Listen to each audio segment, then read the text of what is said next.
प्रोगा नियमों के लागू होने के बाद डिटर्मिनेशन टेस्ट भारतीय ऑनलाइन गेमिंग कानून का सबसे अहम और निर्णायक हिस्सा बनकर आने वाला है। अगर इसे एक लाइन में समझना हो तो यह वह प्रक्रिया है जिसके जरिए यह तय किया जाता है कि कोई ऑनलाइन गेम या प्लेटफॉर्म कानूनी रूप से स्वीकार्य है या उस पर प्रतिबंध किया जाना चाहिए। लेकिन इस एक लाइन के पीछे एक बहुत बड़ा कानूनी बदलाव छिपा है जिसने पिछले कई वर्षों से चल रही स्किल वर्सेस चांस के बहस को लगभग खत्म कर दिया है और उसकी जगह एक नए दृष्टिकोण को स्थापित किया है। पहले भारत में जब किसी गेम की वैधता पर सवाल उठता था तो सबसे पहले यही देखा जाता था कि वह गेम कौशल आधारित है या भाग्य आधारित। उदाहरण के तौर पर रमी और फैंटेसी स्पोर्ट्स जैसे गेम्स को स्किल बेस्ड बताकर वैध ठहराया जाता था, जबकि सट्टा या जुए जैसी गतिविधियों को चांस बेस्ड मानकर अवैध घोषित कर दिया जाता था। लेकिन इस पूरे सिस्टम में एक बड़ी समस्या यह थी कि कंपनियों और सरकार के बीच हमेशा स्किल वर्सेस चांस का बहस चलता रहता था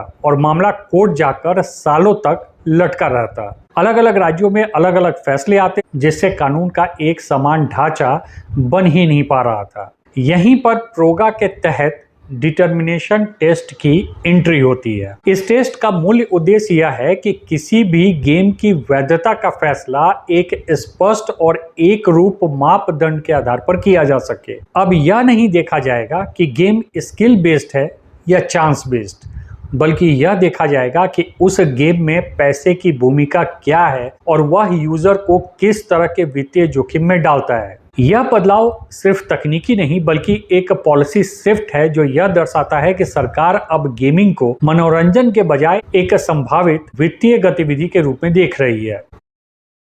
और जहां तक बात रही डिटर्मिनेशन टेस्ट की, तो डिटर्मिनेशन टेस्ट के तहत सबसे पहला और सबसे महत्वपूर्ण सवाल यही होता है कि क्या गेम में पैसे का इस्तेमाल हो रहा है। अगर कोई गेम पूरी तरीके से फ्री है, उसमें यूजर को पैसा लगाने की जरूरत नहीं है और नहीं उसे किसी तरह का मौद्रिक लाभ मिलता है, तो यह गेम्स आम तौर पर सुरक्षित श्रेणी में माने जाते हैं। लेकिन जैसे ही पैसे का प्रवेश होता है, चाहे वह एंट्री फीस के रूप में हो, इन ऐप परचेज के रूप में हो या जीतने पर नकद इनाम के रूप में, वह गेम सीधे इस टेस्ट के दायरे में आ जाता है और यहीं से इसकी गहन जांच शुरू होती है। इसके बाद यह देखा जाता है कि गेम का परिणाम किस आधार पर तय होता है। हालांकि प्रोगा ने स्किल वर्सेस चांस की बहस को तो पीछे छोड़ दिया है, फिर भी यह फैक्टर पूरी तरह अप्रासंगिक नहीं हुआ है। अगर कोई गेम पूरी तरीके से रैंडम है तो उसका जोखिम ज्यादा माना जाएगा, लेकिन अगर वह स्किल बेस्ड भी है तब भी अगर उसमें पैसे का लेन देन शामिल है तो वह सुरक्षित नहीं माना जाएगा। यानी कि अब स्किल होने से कोई गेम अपने आप वैध नहीं हो जाता।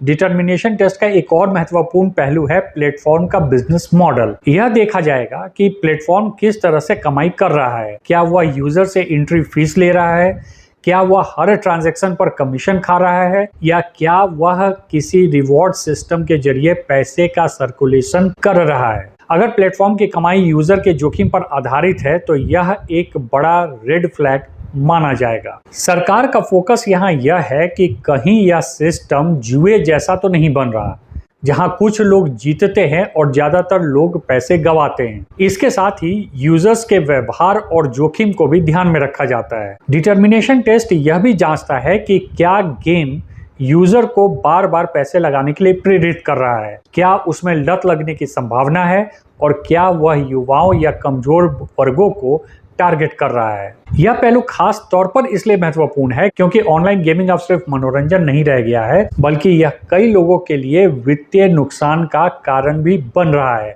जो सरकार क्लेम कर रही है। और यही कारण है कि डिटर्मिनेशन टेस्ट में इन सारे पहलुओं को बहुत महत्व दिया जाने वाला है। एक और महत्वपूर्ण बात जो इस टेस्ट में देखी जाएगी वह यह है कि प्लेटफॉर्म का संचालन ढांचा क्या है। कई कंपनियां भारत के बाहर से ऑपरेट करती हैं ताकि भारतीय कानून से बच सकें। डिटर्मिनेशन टेस्ट इन मामलों में भी लागू होता है और यह देखा जाएगा कि क्या प्लेटफॉर्म जानबूझकर नियमों से बचने की कोशिश तो नहीं कर रहा है। अगर ऐसा पाया जाता है तो उसके खिलाफ सख्त कार्रवाई की जा सकती है, जिसमें ऐप को ब्लॉक करना, वेबसाइट को बंद करना और वित्तीय लेन देन पर रोक लगाना भी शामिल है।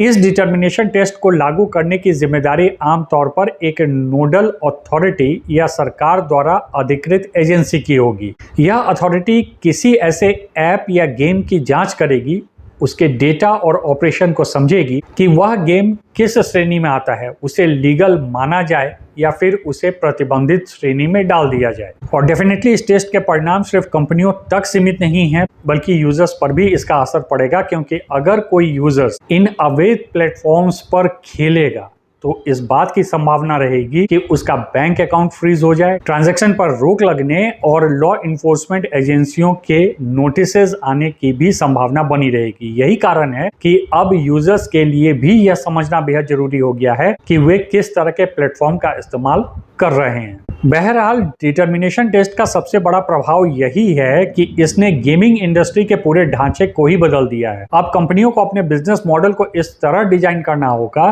कि उसमें पैसे का जोखिम कम से कम हो या फिर उसे पूरी तरीके से हटाना होगा। वहीं यूजर्स को भी अधिक जागरूक रहना पड़ेगा, क्योंकि अब यह बहाना नहीं चलेगा कि गेम स्किल बेस्ड था इसलिए सुरक्षित था। अंत में कहा जा सकता है कि डिटर्मिनेशन टेस्ट सिर्फ एक कानूनी टूल नहीं, बल्कि एक व्यापक नीति बदलाव का हिस्सा है। यह सरकार के उस दृष्टिकोण को दर्शाता है जिसमें ऑनलाइन गेमिंग को एक संभावित वित्तीय जोखिम के रूप में देखा जा रहा है और उसे नियंत्रित करने के लिए सख्त कदम उठाए जा रहे हैं। आने वाले समय में यह टेस्ट न सिर्फ नए नियम की वैधता तय करेगा, बल्कि पूरी इंडस्ट्री के भविष्य को भी दिशा देगा। आपका इस संबंध में क्या राय है, कमेंट करके मुझे जरूर बताएं। Thanks for watching.